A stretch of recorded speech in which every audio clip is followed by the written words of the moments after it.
Bonjour, je vais donc vous parler aujourd'hui de pneus de vélo et plus principalement du montage et du démontage des pneus sur des jantes de vélo. Si vous vous intéressez un petit peu à l'histoire du vélo, vous savez certainement que le pneu a été inventé avec sa chambre il y a près de 140 ans. Au niveau des inventeurs, on parle de M. Michelin, de M. Dunlop, on cite même M. Goodyear. Quoi qu'il en soit, merci à eux pour avoir inventé ce système qui a évidemment été amélioré au cours des ans, mais que nous utilisons toujours avec beaucoup de bonheur. Ce qui m'étonne, c'est que depuis toutes ces années, personne n'a eu l'idée de réaliser une vidéo à destination des cyclistes novices. Certes, il en existe de nombreuses, mais destinées à des cyclistes confirmés. Dans ces vidéos, on se croirait même au pays des bisounours. Tout le monde il est beau, tout le monde il est gentil, tout semble facile. Mais si j'en crois mon expérience, ce n'est pas toujours aussi rose. Même les professionnels, dans les revues, lorsqu'ils testent les pneus et les jantes, ont pour critère de sélection deux paramètres bien distincts, la facilité de montage et la facilité de démontage. Certains produits ont des notes parfaites, d'autres beaucoup moins. Si vous tombez sur un couple pneus-jantes ayant des mauvaises notes, comme le dit mon petit-fils Simon, là, papy, tu vas grave galérer.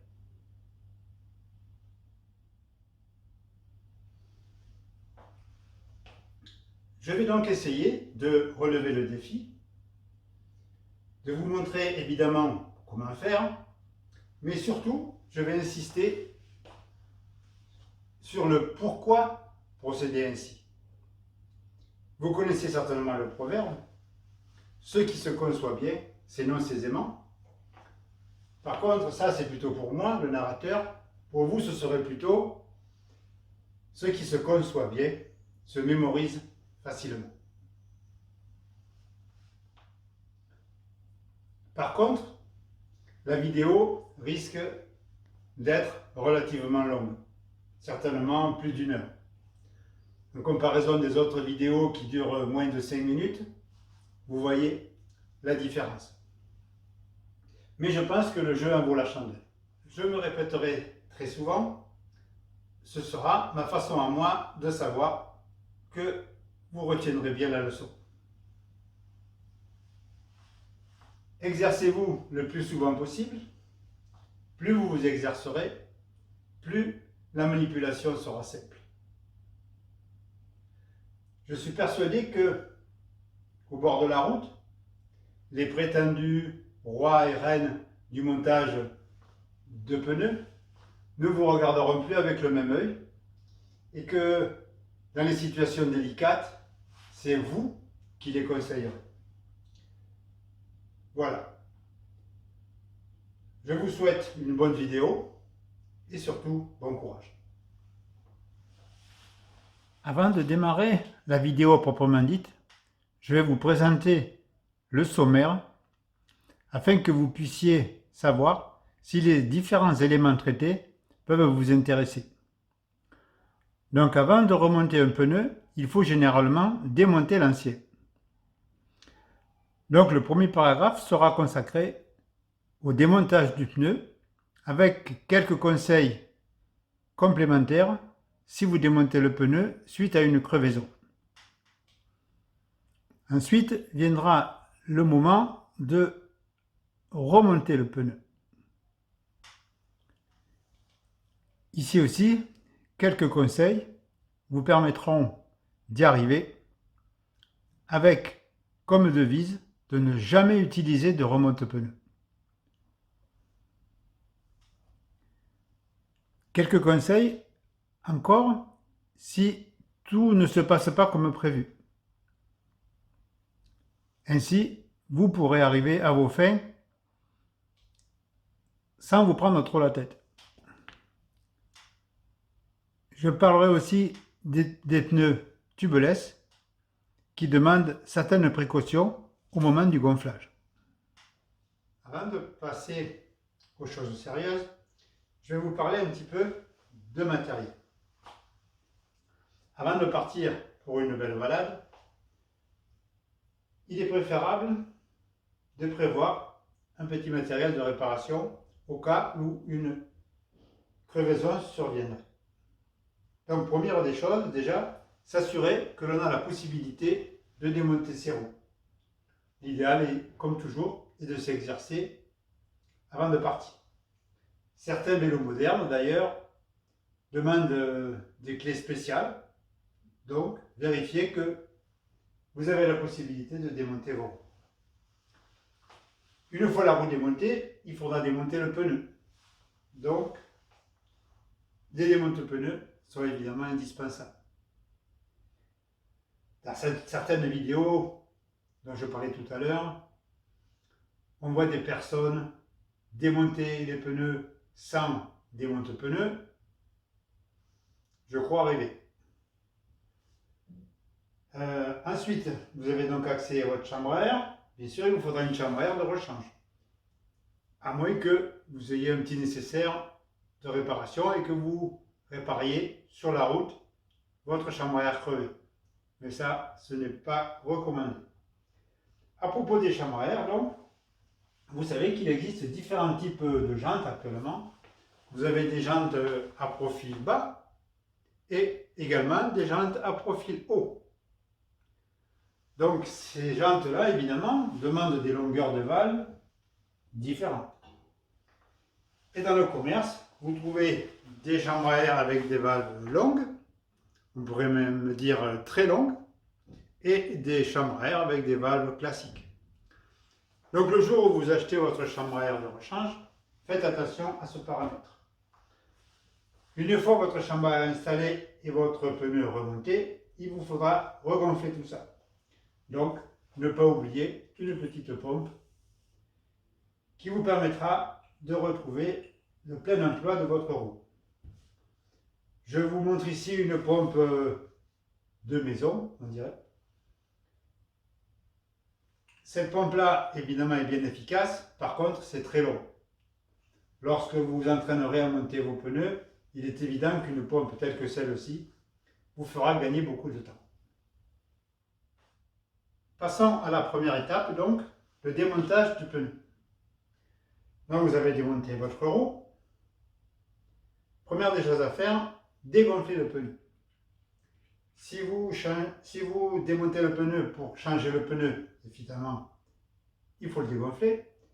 Et si vous avez crevé, il est rare que la chambre à air soit totalement dégonflée. Donc, ne pas oublier de dégonfler le pneu complètement. Plus il restera d'air dans la chambre, plus difficile sera le démontage. Voilà. Deuxième chose, décoller le pneu de la jante. Donc je vais faire le tour complet. Vous entendez? Je décolle mon pneu. Maximum possible. Voilà. J'ai choisi donc pour vous présenter la manip de vous la présenter avec un pneu du type Schwalbe Marathon. C'est un pneu très rigide, énormément de caoutchouc, très lourd, pratiquement increvable, mais ça c'est pas le problème. En tout cas, une véritable galère à démonter et encore plus à monter, surtout quand il est neuf. Donc si j'arrive à démonter et à monter ce genre de pneu, en principe je devrais y arriver avec tous les autres. Donc j'hésite pas à insister sur le décollage et je prends mes démonte-pneus. J'utilise personnellement des démonte-pneus tout simples acheter 3 € dans une grande marque de sport, Decathlon pour ne pas les citer. Pourquoi c'est des monte-pneus? Premier avantage, ils sont petits. S'ils sont petits, c'est que je ne pourrai pas appliquer des efforts énormes sur le pneu et sur la jante. Si vous devez forcer comme un malade pour démonter votre pneu, c'est qu'il y a quelque chose qui ne va pas. Vous risquez de tout casser. Deuxième avantage, il est livré avec deux formes qui permettent de bloquer votre démonte-pneu sur les rayons. Effectivement, en général, il faut 3 démonte-pneus pour démonter un pneu. Quelquefois, on y arrive avec 2, mais en général, avec 3, c'est mieux. Mais comme je n'ai que 2 mains, à un moment donné, il faudra que j'en bloque 1 ou même 2. Et troisième avantage, il comporte une petite forme ici qui permet de dégonfler les pneus, surtout les chambres, de type voiture. En général, il faut chercher une petite brindille pour dégonfler ce pneu. Ici, tout est prévu. Voilà, donc j'arrive à l'étape où je vais essayer de démonter mon pneu. Donc je commence dans la région de la valve. J'expliquerai pourquoi. Et c'est parti. Donc première chose, j'essaie de descendre. Voilà, vous voyez, j'arrive à bloquer mon démonte-pneu. Je prends celui-ci. Et là c'est bon, j'arrive pas. Donc, première des choses, on ne s'envole pas. On ne va pas forcer, on ne va pas tout casser pour gagner du temps. Non, on revient ici et je recommence. Voilà. Pendant que j'ai essayé ici de démonter, là-bas, ça s'est recollé. Le pneu est remonté sur la jante. Donc, l'erreur que font souvent les gens, c'est de se concentrer sur cette zone-là, alors que le problème, il n'est pas ici. Le problème, il est en face. Donc, j'y vais, je redécolle. D'ailleurs, vous entendez, clac, clac. Je refais le tour. Et là, je reprends en haut. Je le mets par terre parce que je peux forcer quand même un petit peu plus. Et là, miracle, ça descend tout seul. Et là, ça monte tout seul. Si vous ne voulez pas prendre de risque, vous refaites un petit coup. Et c'est reparti. Et là, ça va passer, j'espère. Et là, vous avez vu, je le fais sans forcer. Alors que, avant de retourner dans cette zone-là, je n'y arrivais pas. Et cette remarque, évidemment, sera mentionnée, mais à 200%, lorsque je devrais monter le pneu. Parce qu'en général, démonter, ça se passe toujours bien. Bon, là, moi, j'ai eu des problèmes, parce que ce sont des pneus très particuliers. Mais avec des pneus classiques, ça se passe sans problème. Donc voilà, j'ai sorti ma première tringle de la jante. Deuxième étape, je sors ma valve.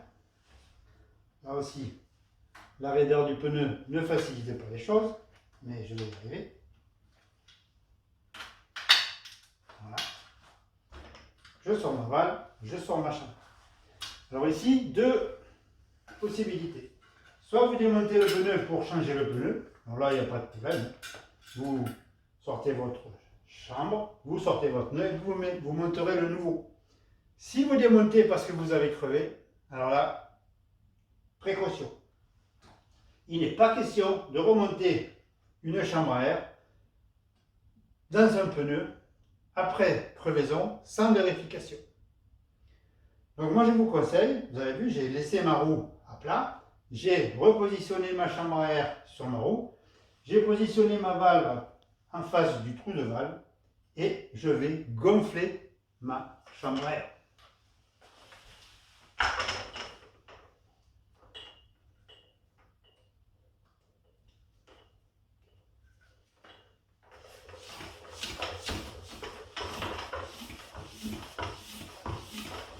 Et je vais la gonfler jusqu'au moment où je vais trouver le trou.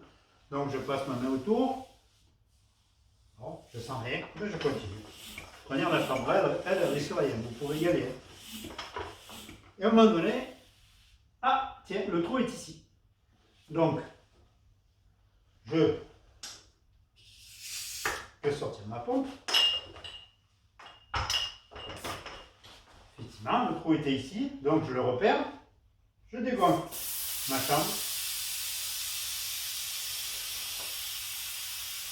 Je repositionne ma chambre à air le mieux possible sur ma roue, avec la valve comme point de repère. Voilà. Donc j'ai gardé mon repère ici.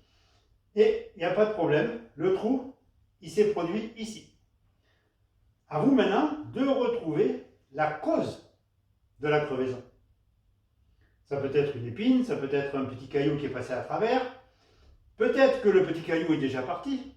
Peut-être que l'épine en général, elle n'est pas partie, mais peut-être qu'elle est partie. Et en tout cas, il faut la trouver. Si vous avez un pneu rigide, vous faites ce que vous pouvez. Si vous avez un pneu souple, alors il n'y a pas de souci. Si vous ne trouvez pas du premier coup, vous démontez votre pneu, vous retournez votre pneu, et là vous allez trouver la cause. Bien sûr, vous supprimez la cause. Voilà. Donc, on retrouve un pneu normalement qui n'a pas de problème. Autre chose aussi, avant de remonter une chambre à air, c'est de vérifier que le fond de jante est en parfait état.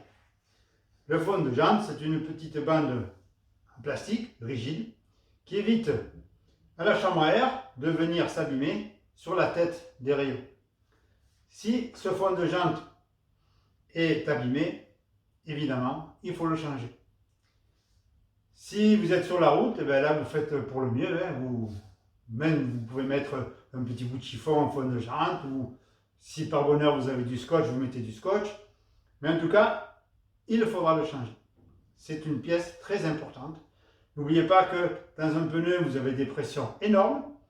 Et le pneu, si le fond de jante est abîmé, il va rentrer dans la jante et il va venir se perforer sur la tête des rayons. Donc cette pièce-là, le fond de jante, qui coûte quelques euros, franchement, ça ne vaut pas le coup de conserver un fond de jante abîmé. Voilà, donc maintenant il ne me reste plus qu'à, si je veux démonter complètement mon pneu, hop, à le démonter. Donc, j'ai fait la manip exprès devant vous pour vous montrer que la deuxième tringle est sortie toute seule de la jante. Je n'ai pas forcé du tout. La première a été compliquée, la deuxième est venue toute seule. Cette caractéristique-là va être reprise dans la partie montage du pneu. Et pour moi, c'est une des étapes les plus importantes de la vidéo. Montrer qu'un pneu peut se monter sur une jante.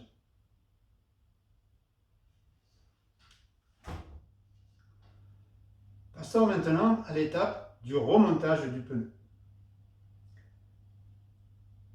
Une petite description sur les pneus s'impose ici.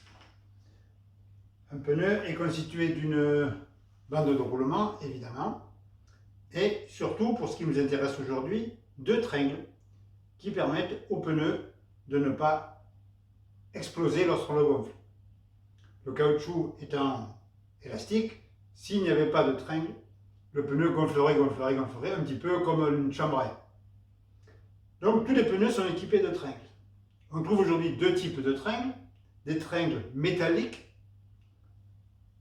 comme on montait sur ce pneu-ci. Donc ce genre de pneu, vous pouvez difficilement le plier, le tordre. Donc en général, ces pneus-là, on ne les emporte pas comme pneus de secours. Par contre, le pneu est beaucoup plus costaud, beaucoup plus résistant, mais par contre, beaucoup plus difficile à monter. À l'opposé de ces tringles métalliques, il existe des tringles plus souples, en général en Kevlar, qui, eux, peuvent se plier beaucoup plus facilement. Le Kevlar, également, il a la particularité d'être légèrement élastique. Donc, lorsque vous allez monter votre pneu sur la chambre, cette élasticité va vous faciliter le montage.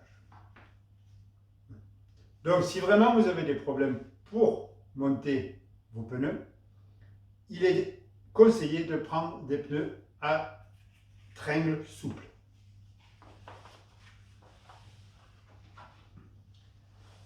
Que ce soit un pneu à tringles rigide ou souple, la manip que je vais vous montrer maintenant est primordiale.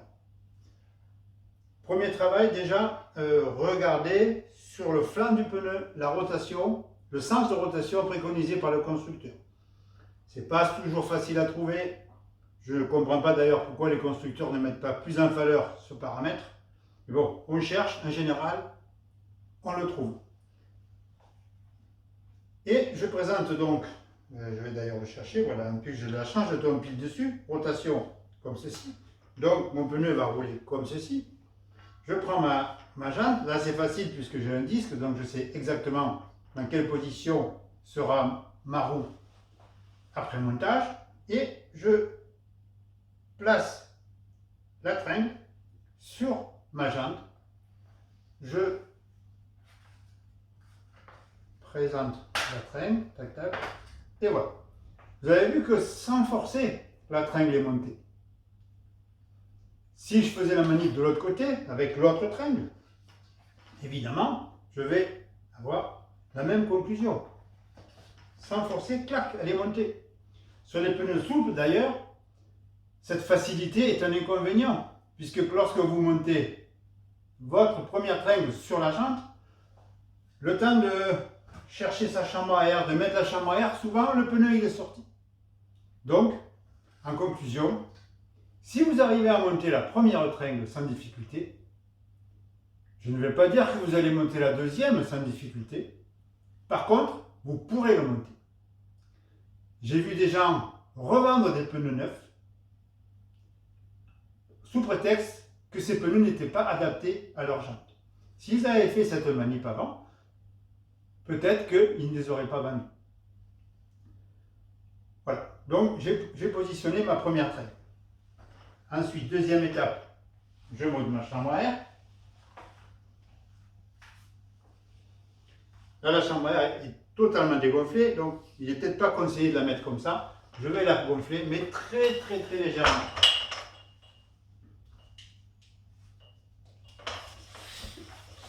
Voilà, tout juste, ça suffit. Donc je la positionne. Là encore, ça va pas être très simple, mais on va y arriver.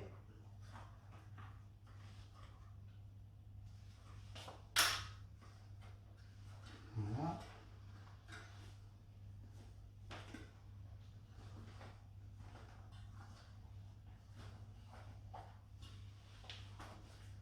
Voilà.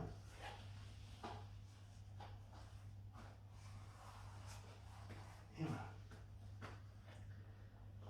Donc, première des choses à prendre en considération,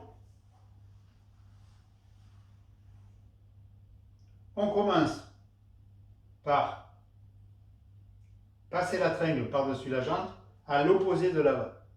Je vous expliquerai pourquoi. Donc, je commence ici et puis j'essaye de remonter tout doucement.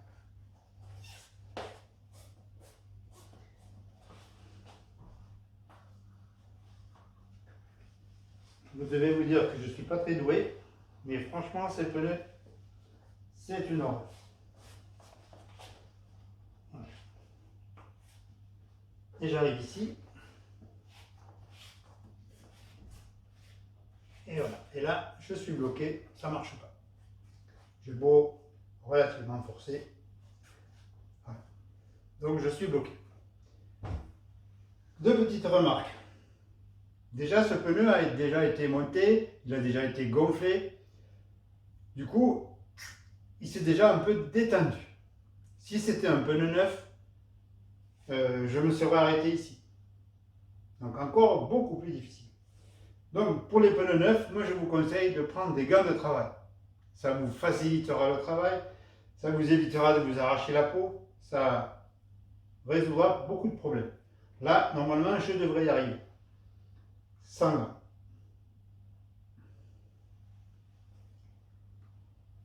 Le réflexe de beaucoup de cyclistes, c'est maintenant à cette étape-là, c'est de prendre des monte-pneus. Et là, c'est pas la bonne solution. Pourquoi? Parce que vous avez vu que la chambre à air, on ne sait pas trop où aller là-dessus, quoi. Du coup, le fait de mettre un démonte-pneu, vous avez une chance sur deux de pincer votre chambre à air. Si vous la pincez, elle est morte. Si vous en avez qu'une, que vous êtes sur la route, vous rentrez à la maison à pied. Donc, il faut vous dire que jamais vous n'utiliserez de démonte-pneu pour monter votre pneu. D'ailleurs, si on réfléchit un petit peu, on n'appelle pas ça des monte-pneus, on appelle ça des démonte-pneus. Donc, pas question d'utiliser un démonte-pneu pour monter un pneu. On entend ça régulièrement en bord de route lorsqu'on voit des gens réparer. Non, non, mais je suis obligé de l'utiliser parce que ce pneu ne se monte pas. Il faut vous donner ça comme un principe. Jamais vous n'utiliserez de démonte-pneu pour remonter un pneu. Donc, qu'est-ce que je fais à cette étape-là? Première des choses, on ne s'affole pas. Je force un petit peu, j'essaye le mieux. Bon, ça ne monte pas, je ne vais pas. Bon. Maintenant arrive la remarque que j'ai faite tout à l'heure. Je commence à l'opposé de l'aval, ce qui veut dire que je vais finir sur l'aval. Pourquoi? Parce que, pourquoi mon pneu ne monte pas, j'arrive pas à passer la tringle? Eh bien parce que, à l'opposé et sur les côtés, la tringle n'est pas en fond de jante. Elle est au-dessus de la jante.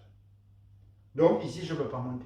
Donc, premier travail, eh bien, je viens, comme tout à l'heure, lors du démontage, je viens décoller mon pneu. Je viens ici, et là, je force un peu plus. Ça va un peu mieux, mais ça va toujours pas bien. Donc, je recontinue. Clac, clac. Vous voyez qu'à chaque fois, ça fait clac. Ça veut dire que le pneu est remonté sur sa jante. Je reviens ici. Si j'avais des gants, évidemment, ça irait mieux. Donc là, ça ne va pas.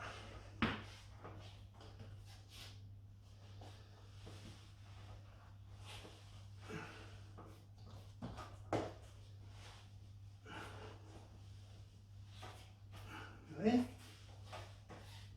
J'aurais pu le mettre en accéléré, mais je vous laisse. Donc, pourquoi je n'y arrive pas bien? Ben parce que je suis seul. Je ne peux pas à la fois forcer ici et forcer ici. Donc là, j'essaye de tenir mon pneu relevé tout en appliquant ici le décollement.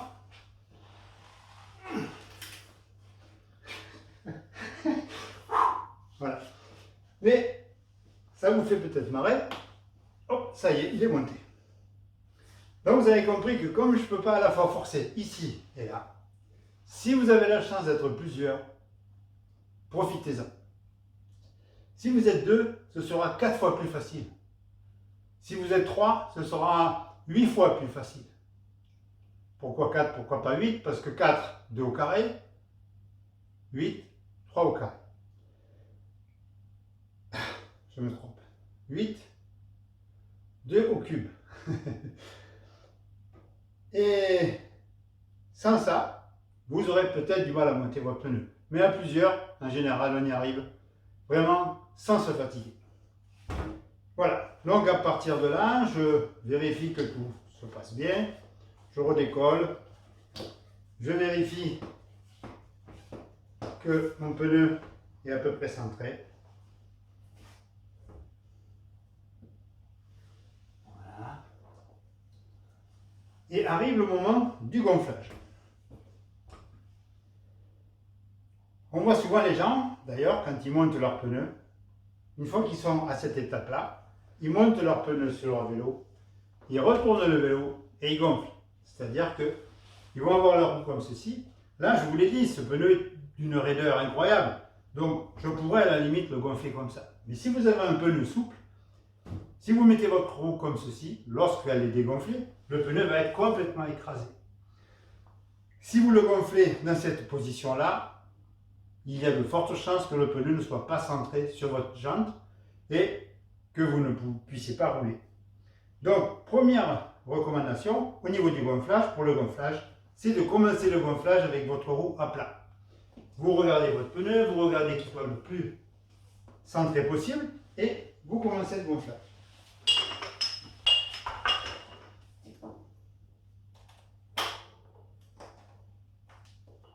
Donc vous donnez quelques coups de pompe. Dans certaines vidéos, on vous dit de gonfler à 50%.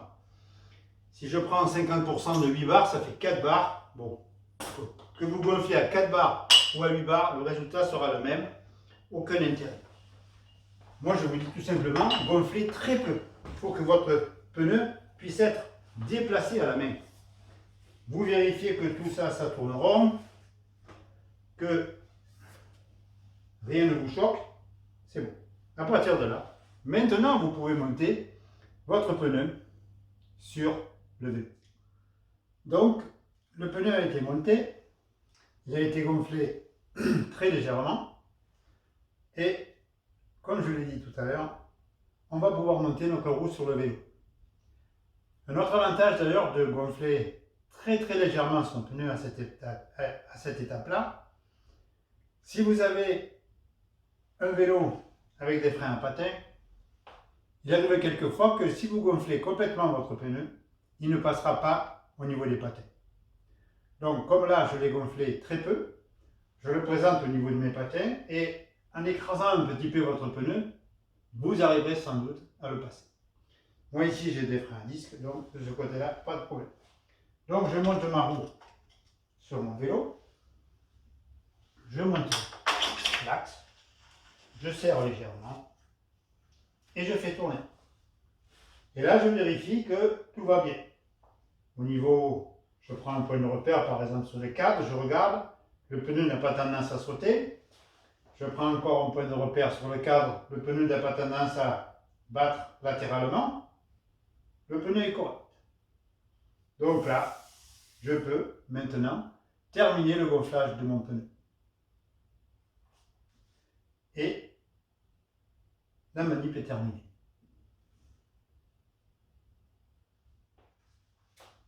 Donc en général, pour monter un pneu, si vous respectez les petites recommandations que je vous ai données précédemment, ça devrait se passer bien. Si ce n'est pas le cas, et c'est souvent pas le cas lorsqu'on monte un pneu neuf, c'est toujours plus difficile de monter un pneu neuf qu'un pneu usagé, qu'est-ce qu'on peut faire malgré tout pour s'en sortir? Donc vous avez compris que la solution consiste, pour pouvoir faire monter la tringle complètement sur la jante, consiste à faire descendre la tringle à l'opposé en fond de jante. C'est pour cela que je vous ai demandé de débuter le montage à l'opposé de l'aval et de le finir évidemment au niveau de l'aval. Pourquoi? Parce que si l'on regarde une valve dans son trou de valve,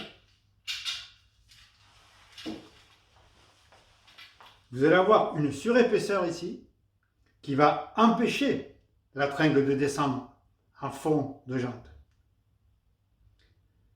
Donc problème, si l'on considère les valves de pneus tubeless, là c'est encore pire. Vous voyez la surépaisseur de la valve au niveau du fond de jante.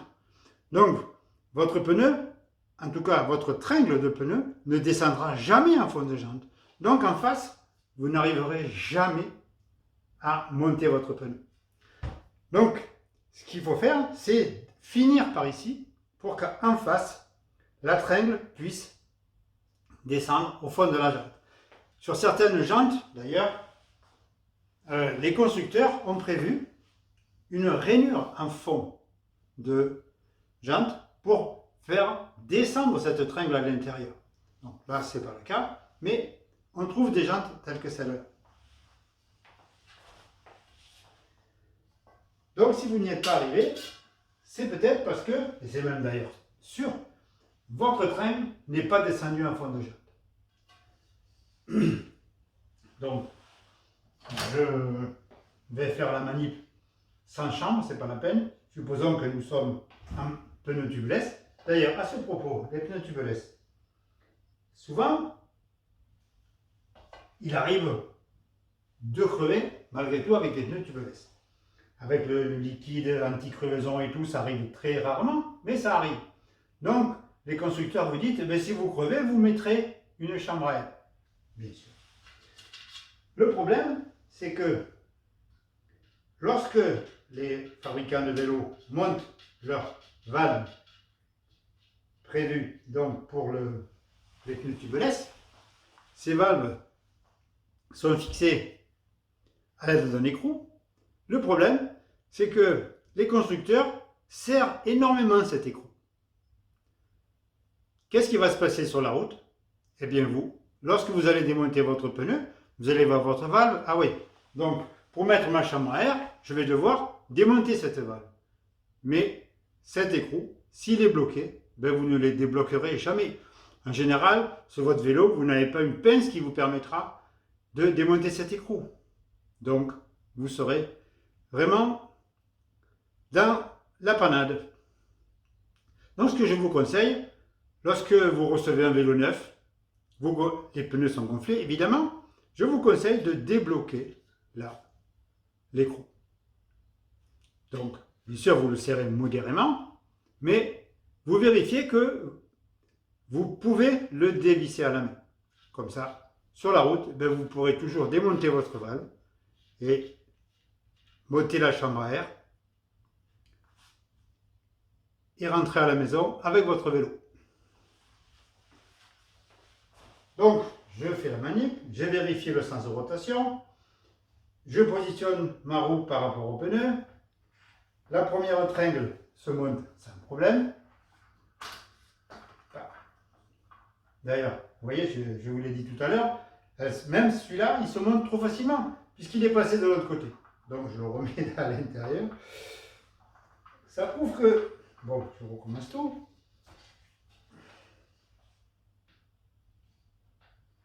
Ça prouve qu'il n'y a pas de problème, on va y arriver. À condition de procéder... Oh, c'est pas possible. De procéder comme il faut.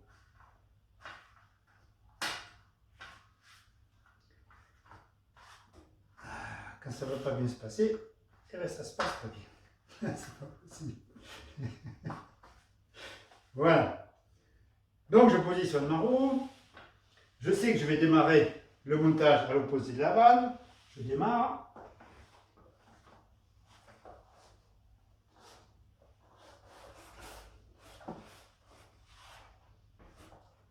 Et là, je bloque.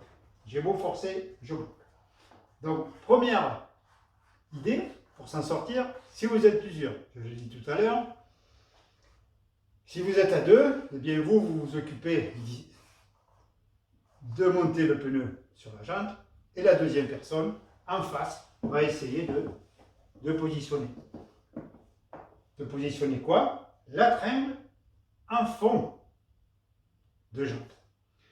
Si vous êtes 3, tout à l'heure je vous l'ai dit, 2 au cube, ça fait 8. Donc si vous êtes 3, vous aurez 8 fois plus de facilité pour monter votre pneu. Et là, vous y arriverez bien sûr à tous les coups. Donc vous êtes 3. Un s'occupe de la base du pneu et les deux autres s'occupent du latéral. Et vous, vous êtes toujours ici à forcer pour monter votre pneu. Et là, vous allez vous rendre compte qu'il monte tout seul. Le problème, évidemment, c'est lorsque vous êtes seul. Vous êtes chez vous, vous avez acheté un pneu neuf, donc vous savez déjà que ça va être une galère, et vous êtes tout seul. Donc, ce qu'il va falloir trouver comme solution, c'est de faire descendre la tringle le plus possible en fond de jante. Donc là, il n'y a pas de solution miracle, mais il faut utiliser des pinces ou des serre-joints. Donc, vous montez votre pneu comme il faut. Là, donc, il faut faire gaffe de finir par la valve. Et avec votre serre-joint, eh bien, vous serrez votre pneu. Donc, vous rapprochez les deux tringles l'une de l'autre. L'idéal, ce serait d'ailleurs et ça se fera dans un deuxième temps si vraiment vous en sortez pas, de faire descendre la tringle en question devant la tringle qui est déjà montée. Et sur les côtés, c'est pareil, vous mettez des pinces sur les côtés. Hein. Si vous en avez d'autres, vous en mettez partout. Vous l'écrasez votre pneu pour que la tringle, toujours pareil, descende au maximum dans votre jambe. Et là, dans ce cas-là, je ne crois pas m'avancer, mais je pense que ça va monter. Ça devrait monter tout seul.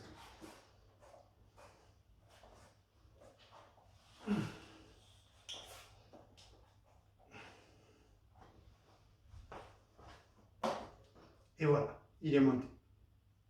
Voilà.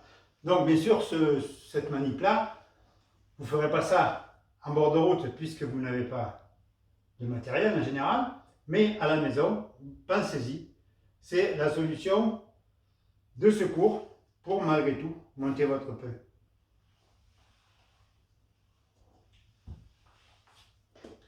Voilà. Si malgré toutes les recommandations faites précédemment, vous n'arrivez toujours pas à monter votre pneu, une dernière idée consiste à lubrifier au maximum entre le pneu et la jante.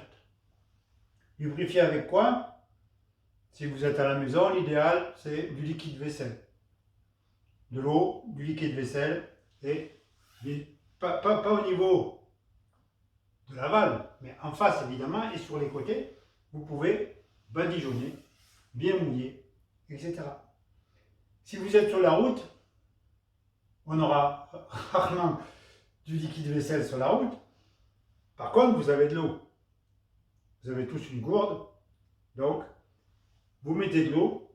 C'est pas aussi efficace que du liquide vaisselle, mais ça marche aussi. Et vous allez me dire, oui, mais si la gourde est vide. Bon, si la gourde est vide, c'est que vous avez tout bu. Si vous avez tout bu, peut-être qu'un petit pissou n'est pas à exclure. Donc, à vous de voir. Bien sûr, pour les messieurs, ça ne pose pas trop de problème. Pour les dames, peut-être un peu plus. Une fois de plus, à elles de voir. Donc, en lubrifiant au maximum, plus des pinces réparties à l'opposé de la valve, ou un travail à plusieurs, avec tous ces conseils-là, normalement, votre pneu doit se monter. Je vais vous parler maintenant de deux petits conseils à propos des pneus tubeless. Une fois le pneu monté, il va falloir passer au gonflage. Le but du gonflage est de venir plaquer, d'une part, au départ, le gonflage va venir plaquer le pneu contre les flancs de la jante pour avoir une étanchéité.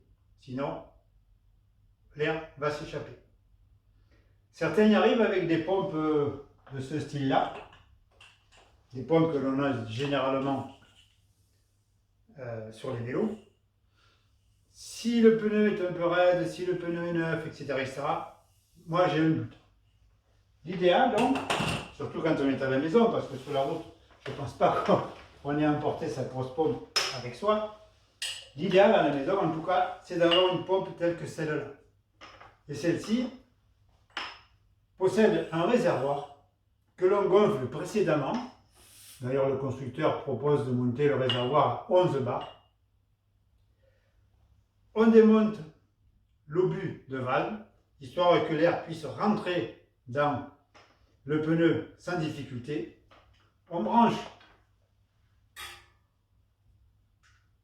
l'extrémité du gonfleur et on lâche l'air qui va passer donc du réservoir gonflé à 11 bars directement dans le pneu. Et dans ces conditions, le pneu va venir se plaquer contre la jante et on pourra ensuite terminer le gonflage. Sans ces pompes-là, on a souvent des soucis pour gonfler les pneus tubeless.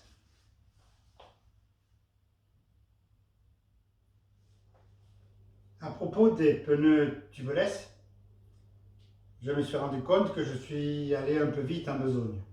Donc je reprends. Vous avez monté votre pneu, vous aviez démonté l'obus de valve, vous avez connecté votre pompe à la valve, vous avez monté le réservoir à une dizaine de bars, tout est prêt pour faire claquer le pneu. Donc c'est ce que je vais faire.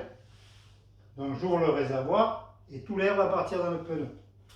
Voilà. Vous avez entendu? Ça a claqué.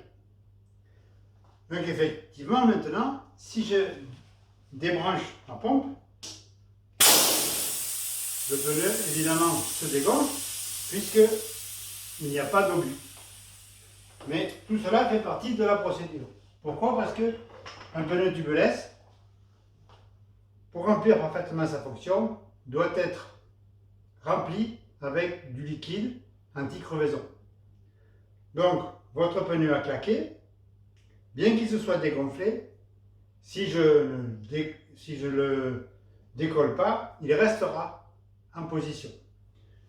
Je peux donc positionner ma roue verticalement, avec à l'aide d'un entonnoir ou d'une seringue, je le remplis de liquide anti-crevaison. Une fois que c'est fait, je remonte mon obus. À la limite, je peux un petit peu lubrifier le joint pour que le montage se fasse sans dégâts. Je le visse. Avec le petit outil, je complète le serrage sans forcer exagérément. Et voilà, ma roue est prête pour être regonflée. Avant de terminer cette vidéo, j'aimerais vous faire un exercice en temps réel de réparation de roue, en l'occurrence de VTT. Cette roue, je ne la connais pas du tout. Je l'ai récupérée ce matin sur un VTT qui traîne dans un local à vélo depuis des années. Et donc c'est un parfait exemple pour voir en temps réel ce que ça peut donner. Donc premier travail, dégonfler complètement le pneu. Donc j'utilise les possibilités offertes par mon démonte pneu. Je décolle le pneu. Apparemment celui-là il n'est pas très collé par rapport au pneu Schwab. J'utilise maintenant mon démonte pneu pour sortir la première épingle. Apparemment ça devrait être plus facile que tout à l'heure.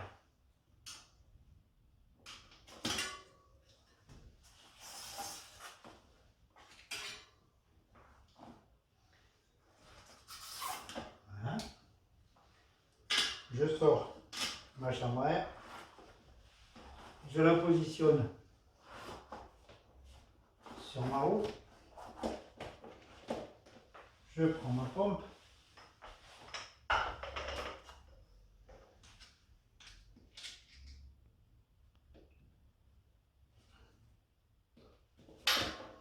je gonfle jusqu'à entendre l'air sortir. Pas de problème, le trou est ici. Donc je repère bien la position, donc ici ça devrait aller. J'avais mon trou ici, donc je vais rechercher dans cet endroit la cause du délit.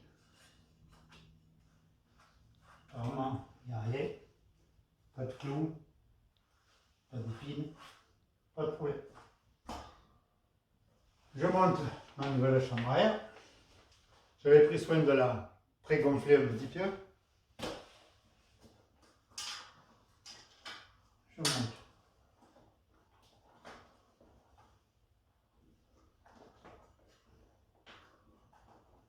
ma valve. Je mets en place ma chambre à air.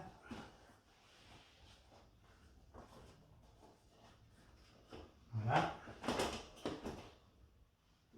je passe ma seconde tringle.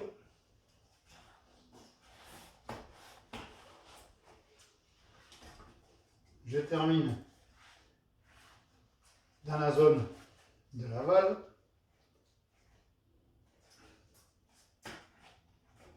Et voilà. Finalement, tout s'est bien passé. Effectivement, une jante de VTT est très large. Le pneu est relativement souple par rapport à celui que j'avais tout à l'heure. Donc, dans ces conditions, le montage du pneu s'est effectué de façon très simple. Je gonfle donc très légèrement la chambre.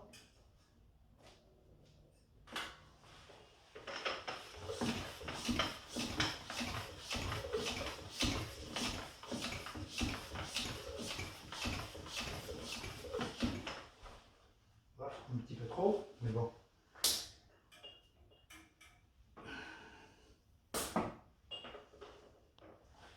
Je redégonfle un peu.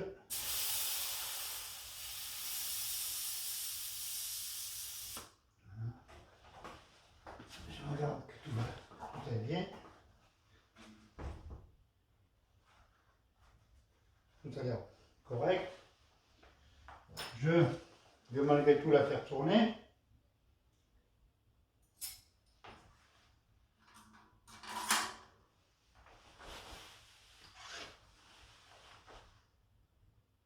Voilà, tout a l'air parfait.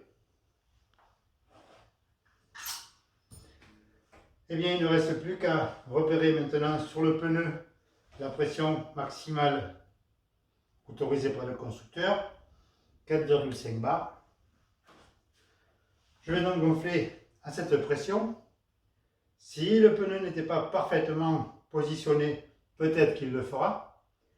S'il n'était pas bien positionné, et que je n'arrive pas malgré tout à le faire tourner rond, il y a aussi la possibilité de lubrifier une fois de plus le flanc du pneu pour qu'il glisse plus facilement sur la jante.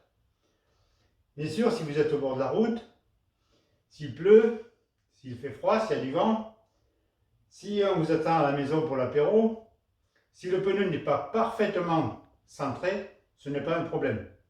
Vous aurez peut-être l'impression de rouler sur une tôle ondulée, mais ça le fera quand même. Libre à vous ensuite à la maison, au chaud dans le salon, de recentrer tout ça. Voilà. Donc vous avez vu que lorsqu'on a de la méthode, on peut aller malgré tout très vite et une fois de plus, sans se prendre la tête. Et sans avoir peur surtout de le faire. Tout le monde peut le faire. Les hommes évidemment, c'est ce qui est connu. Les femmes également, les enfants également. Donc, plus de stress, plus d'énervement.